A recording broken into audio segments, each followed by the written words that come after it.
India राज और आप देख रहे हैं एक न्यूज 24। जिस तरह से सियासी मामले तेज हो गए, हालांकि आप सभी को पता है कि मुकेश सहनी के पिता यानी जीतन सहनी की निर्मम हत्या कर दी गई है। हालांकि कई तस्वीरें भी मौजूद है। आपको बता दें कि प्रशासन ने बहुत बड़ा खुलासा अभी किया है, वो आपके बीच हम साझा करेंगे। आज हमारे साथ दो सहयोगी मौजूद है, नंदन और विकास। तो आइए हम बात करते हैं। तो सबसे पहले चलते हैं नंदन जी, बताइए क्या बहुत बड़ा खुलासा हुआ है। देखिए, सबसे पहले यहाँ पर ये जानना ज़रूरी है कि लॉ एंड ऑर्डर, बिहार एक ऐसा स्टेट है, एक ऐसा राज्य है जहाँ पर अक्सर लॉ एंड ऑर्डर ध्वस्त होते हुए दिखते हैं, चाहे सरकार किसी की भी रहे। यहाँ पर किसी इंडिविजुअल को हम टारगेट नहीं कर रहे हैं। और जहाँ तक मुकेश सहनी के पिता की हत्या की बात है, तो देखिए, आम व्यक्तियों की हत्या हर स्टेट में होती है, हर राज्य में होती है। आम लोगों की हत्या हर जगह होती है। वही आम लोगों की हत्याओं के कारण ही बिहार को जंगल राज का नाम दिया गया था, ये बात सत्य है। लेकिन अभी का जो शासनकाल चल रहा है, अभी का जो पीरियड चल रहा है, जो समय चल रहा है, वो समय को ध्यान में रखकर अगर हम देखें तो वो समय एनडीए का है। और एनडीए को सबसे चुस्त और दुरुस्त सरकार माना जाता है, गठन माना जाता है। सबसे महत्वपूर्ण विषय यह है कि उनके शासनकाल में यहां पर ऐसा सिचुएशन उत्पन्न हो गया है कि किसी प्रमुख के पिता की इतने गंदे तरीके से हत्या कर दी जाती है। हमने वो डेड बॉडी की जो पिक्चर्स थी वो तो हम नहीं दिखा सकते हैं, लेकिन जहाँ तक लोगों को देखना हो तो गूगल पर जाकर देख सकते हैं। जिस तरीके से उनके शरीर के अंगों को बाहर निकाल कर रख दिया गया था, कटने के निशान थे और शरीर का एक भी अंग सेफ नहीं, सुरक्षित नहीं था। और हर एक अंग को मारा पीटा गया, गोली मारी गई, मतलब वो हर एक चीज़ किया गया जो इंसान को दर्द दे सकता है।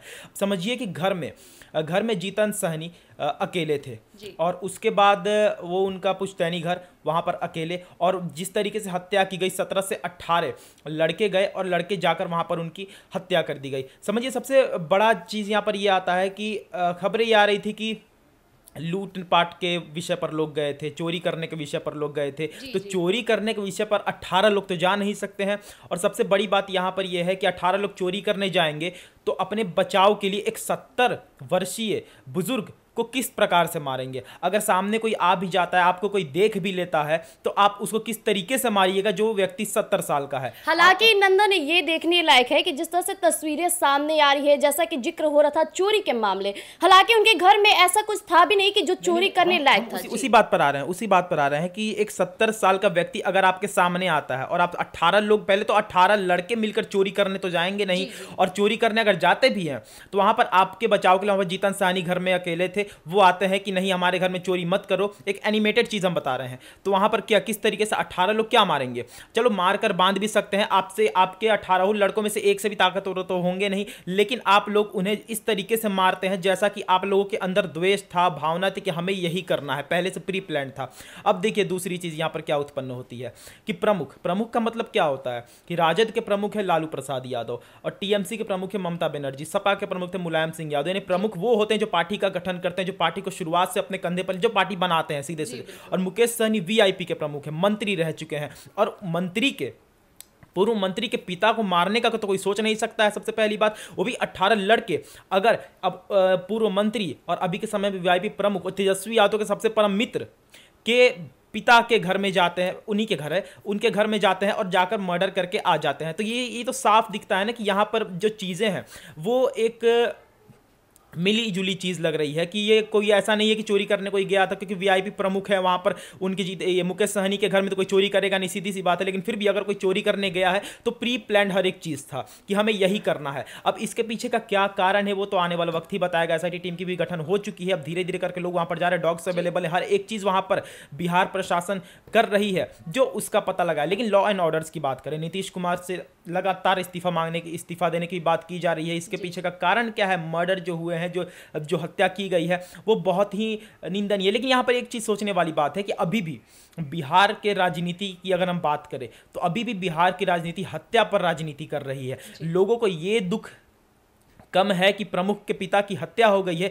ये दुख ज़्यादा है कि अब हमारा विधानसभा इलेक्शन का क्या होगा। तो ये सबसे घिनौनी चीज़ यहाँ पर बिहार में लगती है। लेकिन चलिए बात करें, सीसीटीवी फुटेज भी आए हैं और फुटेज में जो बैठकी थी वो भी आई है। हर एक वो चीज़ आया है ना जो प्रशासन को और ज़्यादा मदद कर सकती है हथियारों को ढूंढने में। कुछ मिल भी चुके हैं, कुछ गिरफ्त में आ भी चुके हैं, लेकिन कुछ और का आना बाकी है। जो गिरफ्त में आए हैं वो ये कह रहे हैं कि हम चोरी चकारी के मकसद से गए थे, लेकिन बाकी के जो दर्जन भर के लोग थे वो जो अभी बाहर घूम रहे हैं, वो जब गिरफ्त में आएंगे तो साफ हो जाएगा कि आप वहाँ पर चोरी करने गए थे या आप वही मंशा से गए थे कि हमें जीतन सहनी को मारना है। आपकी कोई पारिवारिक दुश्मनी थी या आपका कोई द्वेष था या आपके ऊपर किसी पार्टी का हाथ था या फिर किसी पार्टी के कहने पर आपने उन्हें मारा है, क्योंकि प्रमुख के घर अगर आप जा रहे हैं, प्रमुख के घर जाकर अगर आप हत्या कर रहे हैं तो बहुत कुछ बयां कर रहा है। तो आने वाला वक्त बता देगा कि आखिर क्या सच्चाई था। जी विकास, मैं आपसे जानना चाहूंगा, जिस तरह से बड़े बड़े खुलासे और इस पर आप क्या कहना चाहेंगे? देखिए, खुलासे बहुत हुए हैं। अब क्या क्या खुलासे हुए हैं मैं आपको बता दूं तो जिस तरीके से वहाँ पे खाना बनाने वाली महिला आती थी उसे गिरफ्तार किया गया है, दूध देने वाला जो आता था उसे गिरफ्तार किया गया है। दोनों से करीबन कल से पूछताछ लगातार जारी है, उन्हें गिरफ्तार करके थाने में रखा गया है, पूछताछ हो रही है। अभी भी उनसे पूछताछ लगातार जारी है जब हम ये खबर बता रहे हैं। काफ़ी करीबी खाना बनाने वाले और दूध वाले जो थे काफ़ी करीबी थे उनके। तो आखिरकार वहाँ पर ऐसा क्या कुछ हुआ था और उनका कहीं मिली भगत तो नहीं है रास्ते में, जिस तरीके से पीछे के दरवाजे से जो लोग घुसे दरवाजा खोलने के लिए, आखिरकार पीछे का दरवाजा रात को वक्त खोला कौन? अब हम आपको बता दें जो सीसीटीवी फुटेज निकलकर सामने आए हैं वो फुटेज सब कुछ बयां कर रही है कि उस दिन रात को क्या क्या हुआ था। सीसीटीवी फुटेज में जो 4 व्यक्ति घर में घुसते हुए नजर आ रहे हैं पिछले दरवाजे से, वो 4 व्यक्ति जो है वो आखिरकार वहाँ किस मंशा से गए थे, पुलिस ने इसका भी खुलासा किया है। एक मोटरसाइकिल जो उनके घर में मिला है वो मोटरसाइकिल जीतन सहनी के पास क्यों आया था, इसका भी पुलिस ने खुलासा किया है। मोटरसाइकिल लोग कह रहे हैं कि अज्ञात है, लेकिन मोटरसाइकिल अज्ञात नहीं था। मोटरसाइकिल वही 4 व्यक्ति में से एक व्यक्ति का था जो वहाँ पर गिरवी रखा हुआ था, यानी कि जो मुकेश सहनी के पिताजी जीतन सहनी जी हैं वो वहाँ पर ब्याज पर पैसा लगाते थे। जो 4 व्यक्ति वहाँ पर रात को घुसे थे उसमें से 2 व्यक्ति जो थे उनसे मोटी रकम ले चुके थे और एक व्यक्ति जो था अपना मोटरसाइकिल भी उन्हें वहाँ पर जमा किया हुआ था पैसे के बदले में। अब रात को आखिरकार क्यों गए वहाँ पर, वो चारों व्यक्ति इतने आसानी से घर में कैसे प्रवेश हुए? तो उनका पहले से उस घर में आना जाना था, पैसा लेन देन के वजह से उस घर में वो पहले से आना जाना करते थे। उन्हें अच्छे से पता था कि कौन सा रास्ता से हम जा सकते हैं, कौन सा रास्ता से निकल सकते हैं। मुकेश सहनी के जो पिताजी हैं वो किस रूम में रहते हैं वो सब कुछ उन्हें पता था। रात को बताया जा रहा है कि वो बात करने के लिए गए हुए थे यही ब्याज के जो पैसे हैं इसी को लेकर, लेकिन मामला बिगड़ता हुआ देख उनकी हत्या कर दी गई। लेकिन क्या इतनी आसानी से सिर्फ चंद पैसों के लिए एक पार्टी प्रमुख के पिताजी का आप हत्या कर देते हैं और सोचेंगे कि बच गए? ये एंगल से तो पुलिस छानबीन कर रही है, लेकिन घर के पीछे जो सूटकेस मिली थी, जो बड़ी लाल पेटी मिली थी, उसमें क्या कुछ था जी? आखिरकार उसमें क्या कुछ सामान था? उसमें ताला था। शायद ये चारों व्यक्ति जो थे वो उस पेटी को लेके भागना चाहते थे लेकिन भाग नहीं पाए, बीच खेत में छोड़कर चले गए, लेकिन उसमें ताला लगा हुआ है। पुलिस उस पेटी को अपने कब्जे में रखी है, छानबीन कर रही है उस पेटी में आखिरकार क्या कुछ निकलेगा ये पुलिस अभी खुलासा नहीं किया है। लेकिन सीसीटीवी फुटेज सब कुछ बयां कर दी कि 4 लोग जो थे वो घर के पिछले दरवाजे से घुसे, हत्या किए। रात का 10:30 बजे का टाइमिंग उनको घुसने का दिखाया जा रहा है, 11 साढ़े 11 में उनको निकलने का टाइमिंग दिखाया जा रहा है, यानी कि आधा घंटा 40-50 मिनट एक व्यक्ति का हत्या करके उस घर में रहना। यानी कि ये पहले गए होंगे, ब्याज के पैसे पर जिक्र हुआ होगा, बातें हुई होगी, बात नहीं बनी होगी तो इनकी हत्या कर दी गई कि ना ये रहेंगे ना हमें पैसा देना होगा। लेकिन हड़बड़ी में अपराधी क्या किए, ये भूल गए कि उनके घर के पीछे दूसरे घर में, इनके घर में सीसीटीवी फुटेज नहीं था, किसी दूसरे घर में सीसीटीवी लगा हुआ था, उसमें ये कैप्चर हो गए। उसके बाद ये भूल गए कि हमने वहाँ पे मोटरसाइकिल भी दिया हुआ था, पेटी लेकर भागना छोड़ पहले मोटरसाइकिल लेके भाग निकलते। मोटरसाइकिल ने सब कुछ खोल दिया कि किस तरीके से एक मोटरसाइकिल वहाँ पे था, उस मोटरसाइकिल का रजिस्ट्रेशन किसके नाम पे था। सीसीटीवी फुटेज के जो व्यक्ति दिखे थे उनके बारे में जब छानबीन किया गया तो पता चला कि ये इन्हीं का मोटरसाइकिल था। महिला जो दूध वाली थी, जो खाना बनाने वाली थी और जो दूध देने वाले थे वो भी खुलासा किए कि इन लोग आना जाना पहले से कर रहे थे। तो बड़ा खुलासा यहाँ पे पुलिस कर दिया है। लेकिन अब और जो लोग सहयोगी थे उनकी गिरफ्तारी कब होगी, क्योंकि सीसीटीवी फुटेज में सिर्फ 4 जाते हुए दिखे। बाकी लोग जो सामने के दरवाजे से घुसे, जो घर को छावनी के रूप में घेर के रखे थे, नज़र बना के रखे थे कि कोई देख तो नहीं रहा है, उनकी गिरफ्तारी कैसे होगी और इन लोग अब क्या खुलासा करेंगे जिनकी गिरफ्तारी हुई है अभी। वो क्या खुलासा करेंगे, ये देखने वाली बात होगी। हालांकि ये देख लीजिए कि कई सांसद जो है, जो पूर्णिया के सांसद यानी पप्पू यादव भी बयानबाजी करते नजर आ रहे हैं, वो भी शासन को गलत कह रहे हैं। इस पर आप क्या कहना चाहेंगे? देखिए, पप्पू यादव उसी पार्टी से हैं जिस पार्टी से मुकेश सहनी है, महागठबंधन का हिस्सा है, एनडीए का हिस्सा है।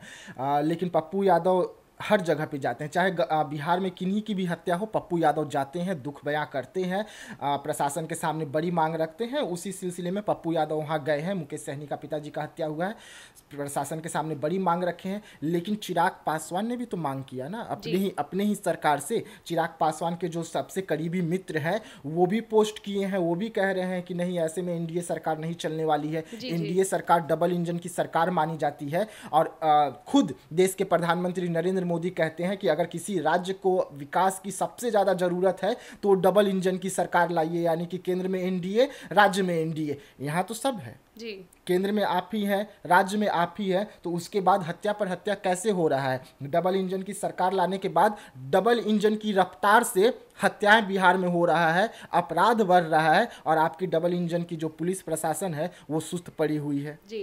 हालांकि नंदन, मैं आपसे पूछना चाहूंगी, जिस तरह से बिहार में विकास की बात होती है, नए चेहरे की बात होती है, और आए दिन जिस तरह से बिहार में हत्याएं हो रही है, आरोपित जो बढ़ते जा रहे हैं, इस पर आप क्या कहना चाहेंगे? देखिए, यहाँ पर अगर बात करें हत्या की, आरोपों के, ये जितने भी लोग होते हैं जो इसमें सम्मिलित होते हैं हत्या करने में, लूटपाट में, हम ये जो घटनाएं होते रहती है उसको रोक नहीं सकती है सरकार। ठीक है, ये हम ब्लेम नहीं लगा रहे हैं, ये एक फैक्ट है कि सरकार जो घटना है उसको नहीं रोक सकती है, क्योंकि जो घटना करने वाले होते हैं उनकी मंशा पर किसी का ये हक अधिकार नहीं रहता है, तो वो तो हत्या करेंगे ही करेंगे, लूटपाट करेंगे ही करेंगे। लेकिन ये निर्भर करता है सरकार पे कि सरकार सजा किस तरीके से देती है।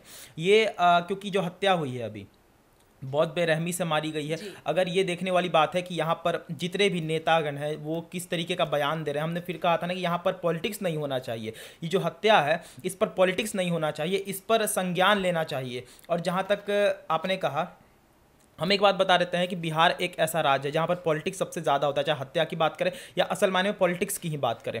हमने कहा ना कि आरोपी जो होते हैं, आरोपी पर आप नियंत्रण नहीं पा सकते हैं, आरोपी आरोप करेंगे ही करेंगे, चाहे आप कुछ भी कर लीजिए, क्योंकि उनकी मन को आप अपने अंदर नहीं कर पाइएगा। लेकिन ये डिपेंड आप पे करता है, लोगों को दिखा आप सकते हैं कि आखिर आप स्टेप कैसा लेते हैं, आप इन्वेस्टिगेशन कैसा करते हैं, आप सज़ा किस तरीके से दे पाते हैं उन्हें। क्योंकि बहुत सारे आरोपी तब भी सुधर सकते हैं जब वो देखें कि हाँ, इसको ये काम करने पर यह सज़ा मिल रहा है। लेकिन यहाँ पर बिहार में कुछ वैसा सज़ा मिलता ही नहीं है। मुकेश सहनी के पिता की बात करें, बहुत ही गंभीर विषय है ये कि एक प्रमुख के, क्योंकि शासनकाल की बात करें तो जंगल राज को लेकर एनडीए ही, जो डबल इंजन की सरकार है, वो सवाल उठाती थी।